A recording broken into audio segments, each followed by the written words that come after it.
আসসালামু আলাইকুম। আশা করি আপনারা ভালো আছেন।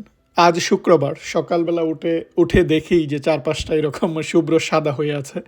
এই সামনে যে শনি রবিবার আসছে অর্থাৎ এই উইকেন্ডে প্রচণ্ড ঠান্ডা পড়বে। টেম্পারেচার হয়ে যাবে -20 ডিগ্রি সেন্টিগ্রেড। -20 ডিগ্রি। সো বুঝতেই পারছেন যে চারপাশটা ফ্রোজেন বা একেবারে বরফ হয়ে যাবে। যাই হোক এই ভিডিওতে আমি কথা বলবো যে আমেরিকা থেকে বা কানাডা থেকে ইদানিং অনেকেই দেশে চলে যাচ্ছে বা অনেকেই দেশে ফিরে যাচ্ছে কেন, বা অনেকেই দেশে ফিরে যাওয়ার পর অনেকেই কারণগুলো বলছেন। সো এর মধ্যে কয়েকটা কারণ বা অনেককেই যেমন আবার এই দেশ থেকে পাঠিয়ে দিচ্ছে সেই খবরগুলোও দেখেছেন। আমি এরকম কয়েকটা কারণ নিয়ে কথা বলবো এই ভিডিওতে। আশা করি এই যে শুভ্র সাদা এই সৌন্দর্যের পাশাপাশি এই কথাগুলোও আপনাদের কাজে লাগবে। প্রথম কারণ হচ্ছে দেখুন, যারা এখানে পার্মানেন্ট রেসিডেন্ট হিসাবে আসে, যাদের এখানে ফ্যামিলি আছে তাদের হিসাব অন্য। যারা এখানে স্টুডেন্ট ভিসায় আসে, যারা এখানে আসার পর ভালো চাকরি করে, তাদের এক ধরনের হিসাব। কিন্তু এর বাইরেও অনেকেই কিন্তু এই দেশে থাকতে চায়। থাকার অনেক উপায় তারা খুঁজে বের করে। এর মধ্যে একটা হচ্ছে যে স্টুডেন্ট ভিসায় আসার পর তারা পড়ালেখা আর করে না। পড়ালেখা না করে তারা অ্যাসাইলাম ক্লেম করে যে আমি এখানে থাকতে চাই। এই যে অ্যাসাইলাম আবেদনটা করে এটা রিজেক্ট হয়ে যায়। রিজেক্ট হওয়ার সাথে সাথেই কিন্তু তারা নোটিফিকেশান পায় যে তোমার অ্যাসাইলাম, তুমি যে এখানে থাকতে চেয়েছো, তুমি যে আশ্রয় চেয়েছো সেটা আমরা দিচ্ছি না, তাহলে তোমাকে চলে যেতে হবে। এরপরেও কিন্তু অনেকে যায় না থাকে, তাদেরকে কিন্তু জোর করে ধরে ধরে বের করে দিচ্ছে। ফলে অ্যাসাইলাম অ্যাপ্লিকেশান করার পর যদি রিজেক্ট হয়ে যায় আপনাকে চলে যেতে হবে। এই কারণে অনেকেই চলে যায়। আবার ইদানিং অনেকেই হয়েছে যেটা, যে অ্যাসাইলাম কোর্ট থেকে যাদের নামে ক্রিমিনাল অ্যাক্টিভিটিস রয়েছে, যারা হয়তো কোনো একটা ক্রাইম করেছে, কোর্টে যখন যাচ্ছে তাদের হাজিরা দেওয়ার জন্য, ওখান থেকে আপনারা দেখছেন যে আইস ওদেরকে গ্রেফতার করে তাদেরকে কিন্তু পাঠিয়ে দিচ্ছে। ফলে তারাও একটা রিস্কের মধ্যে আছে যে আমি যদি এখন আবার কোর্টে যাই সেখান থেকেও আমাকে ধরে পাঠিয়ে দিতে পারে।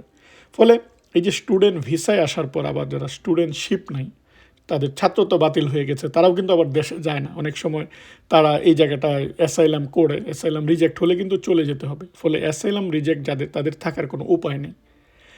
আরেকটা ক্যাটাগরি, তারা ভিজিট ভিসায় আসে, আসার পর তারা এই জায়গাটায় থাকতে চায়। তারা ট্যুরিস্ট হিসাবে আসে আমেরিকায়, তাদের ইন্টেনশন হচ্ছে থাকা। পরে তারাও কিন্তু অ্যাসাইলাম ক্লেম করে, যদি রিজেক্ট হয় চলে যেতে হবে। আর যদি আপনাকে তারা থাকার পারমিশন দেয় তাহলে থাকতে পারবেন, তাহলে কোনো প্রবলেম নেই। কিন্তু ইদানিং অনেক বেশি রিজেক্ট হচ্ছে, বা ইদানিং অনেকে অ্যাপ্লিকেশনই করতে পারছে না, বা ইদানিং অনেকে যারা ওয়ার্ক পারমিট সেটারও মেয়াদ কমিয়ে দিচ্ছে। ফলে এখন অনেক এটা নিয়ে অনেক কড়াকড়ি হচ্ছে দিন দিন। আবার ভিজিট ভিসায় আসার পর অনেকেই ওভার স্টে করে। আপনি 6 মাস একসাথে থাকতে পারবেন, 6 মাসের বেশি আপনি থাকতে পারবেন না। অনেকেই 6 মাস পরে দেশে না গিয়ে, হয়তো তার 5 বছরের ভিসা রয়েছে, কিন্তু সে করে কি যে সে এখানেই টানা থাকে বা ওভারস্টে করে, ফলে তার মেয়াদ কিন্তু শেষ হয়ে যায়। এই যে মেয়াদটা শেষ হয়ে গেল, তখন কিন্তু তারাও কিন্তু অর্থাৎ চলে যেতে হবে। তাদের নোটিফিকেশান আসে যে তুমি, বা তাদের নামে নোটিশ আসে যে তোমার তো এটা মেয়াদ উত্তীর্ণ হয়ে গিয়েছে, তুমি চলে যাও। ফলে এই ক্যাটাগরির মানুষগুলো কিন্তু চলে যেতে হয়, বা তাদেরকে যদি ধরতে পারে তাহলে কিন্তু তাদেরকে তারা পাঠিয়ে দেয়। আরেকটা ক্যাটাগরি রয়েছে যারা এখানে ডিগ্রি নেওয়ার জন্য আসে, যে আমেরিকান ডিগ্রি, বা আমি হায়ার ডিগ্রি নিব, আমি একটা রিসার্চ গবেষক হব, পরে দেশে আমি এটা কাজে লাগাবো। এরকম অনেক ক্যাটাগরি, তারা কিন্তু পড়ালেখা শেষ করে, গবেষণা শেষ করে দেশে চলে যায়। এটা এক ধরনের ক্যাটাগরি, তাদের ইন্টেনশন হচ্ছে দেশে থাকা, দেশে তার নলেজটা কাজে লাগানো। আবার আরেক ধরনের ক্যাটাগরি, তারা এই জায়গাটায় থাকতে চায়, পড়ালেখা শেষ করে তারা থাকতে চায়, কিন্তু থাকার জন্য আপনাকে একটা ডিজায়ার্ড জব বা চাকরি পেতে হবে। অনেক চাকরিটা পায় না। আপনি যদি চাকরি না পান, বা আপনি যদি স্পন্সর না পান, তাহলে কিন্তু আপনি থাকতে পারবেন না।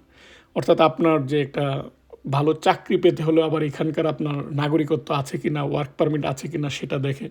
একদিকে চাকরি না পেলে আপনি নাগরিকত্ব সেটার আবেদন করতে পারবেন না, অন্যদিকে ওই ওয়ার্ক পারমিট না থাকলে আবার চাকরি পাবেন না। এই একটা ঝামেলার মধ্যে যারা এই ইমিগ্রেশনগুলো ক্রস করে, যারা এই প্রসেসগুলো দিয়ে যায়, তারাই কিন্তু অনুমান করতে পারে যে এটা কত কঠিন। আপনারা হয়তো মনে করেন যে আমেরিকা আসার পর পড়ালেখা শেষ করার সাথে সাথেই চাকরি পাওয়া যায়। বর্তমান যুগে এটা বিন্দুমাত্র এত সহজ না। অনেকে 6 মাস ট্রাই করে চাকরি পায়, যারা একটু ট্যালেন্ট, যারা বোঝে যে চাকরির মার্কেটটা কঠিন, যারা আগে থেকে নিজেকে প্রস্তুত করে রাখে, যারা আগে থেকে চাকরির জন্য কী কী কাগজ রেডি করতে হবে সেগুলো রেডি করে রাখে, তারা হয়তো একটু দ্রুত চাকরি পায়। তা আমি বারবার ভিডিওতে কিন্তু আপনাদেরকে পরামর্শ দিই যে আপনারা এর জন্য রেডি হন, যেন আপনারা পাশ করার সাথে সাথেই আপনারা চাকরি পান। পাশ করার সাথে সাথেই যেন আপনার যে পার্মানেন্ট রেসিডেন্ট বা আপনার যে গ্রিন কার্ড সেটা যেন আপনার হাতে থাকে। এই ঝামেলাগুলো যেন না হয় যে আমার ভিসার মেয়াদ শেষ হয়ে গেল, আমাকে দেশে যেতে হবে। ইদানিং আবার ভিসা যদি আপনি চেঞ্জ করতে চান, কোনো কিছু আগে যেটা হতো, কেউ হয়তো F2 ভিসায় আসছে, সে স্টুডেন্ট ভিসায় কনভার্ট হচ্ছে, বা স্টুডেন্টশিপ নেওয়ার সাথে সাথে সে হয়তো আমেরিকার বাইরে কানাডা বা মেক্সিকো গিয়ে তার ভিসাটা সে স্ট্যাম্প লাগিয়ে নিয়ে চলে আসতো। এখন আপনার নিজের দেশে যাওয়া লাগবে, অর্থাৎ আপনার হোম কান্ট্রি যেটা, সেখান থেকে গিয়ে আপনাকে ভিসা নিতে হবে। ফলে এই জিনিসগুলো কিন্তু কঠিন হচ্ছে এবং সেটা আলটিমেটলি কঠিন হবে। এই কারণেও কিন্তু অনেকের চলে যেতে হয়, যে আপনি যখন দেশে গিয়ে আবার অ্যাপ্লাই করলেন তখন আবার দেশ থেকে তারা আবার ভিসা দিল না। সব ঠিক থাকলেও যে ভিসা হবে তা কিন্তু না। ফলে অনেকেই কিন্তু এই জায়গাটায় থাকতে চায়, কিন্তু থাকার যে উপায়গুলো আছে হয়তো সে প্রপার উপায়টা সে খুঁজে পায় নাই, বা সঠিক সময়ে যে সঠিক সিদ্ধান্তটা সে নিতে পারে নাই, বা সঠিক যে সে যেটা চাচ্ছে, যেই ড্রিম, যেই আমেরিকান ড্রিম সে চাচ্ছে, সেই আমেরিকান ড্রিমটা সে পাচ্ছে না। আপনি যখন কম্পেয়ার করবেন যে আপনার দেশে কী পজিশান ছিল, এখানে কী পজিশান, যখন এটা কম্পেয়ার করবেন, কম্পেয়ার করার পর, তুলনা করার পর যদি মনে হয় দেশের পজিশানেই তো ভালো, তাহলে দেশে যাওয়াটাই ভালো। ফলে অনেকেই নিজ ইচ্ছায় যাচ্ছে, তার এখানকার যে টার্গেট সেটা সে পূরণ করার পর নিজ ইচ্ছায় যাচ্ছে। অনেকেই আবার এখানে তার যেটা ইচ্ছা ছিল সেটা পূরণ করতে না পেরে চলে যাচ্ছে। অনেকেই কাগজের অভাবে বা ওয়ার্ক পারমিট না থাকার কারণে, বা এখানে থাকার যে পারমিশন সেটা না থাকার কারণে চলে যাচ্ছে। এর বাইরেও যদি কেউ না যায়, অর্থাৎ তার কোনো কিছুই নাই, ওয়ার্ক পারমিট নাই, তার লিগ্যাল ডকুমেন্ট নাই, তাদেরকে কিন্তু আবার যে আইস ধরে ধরে পাঠিয়ে দিচ্ছে। ফলে নানা কারণে দেখবেন যে ইদানিংকালে অনেকে আমেরিকা থেকে কিন্তু দেশে ফিরে যাচ্ছে। দেশে ফিরে যাওয়ার এরকম অনেক কারণ, যারা যাচ্ছে তারাই রিজনগুলা এক্সপ্লেন করতে পারবে যে প্রপার রিজন কোনটা।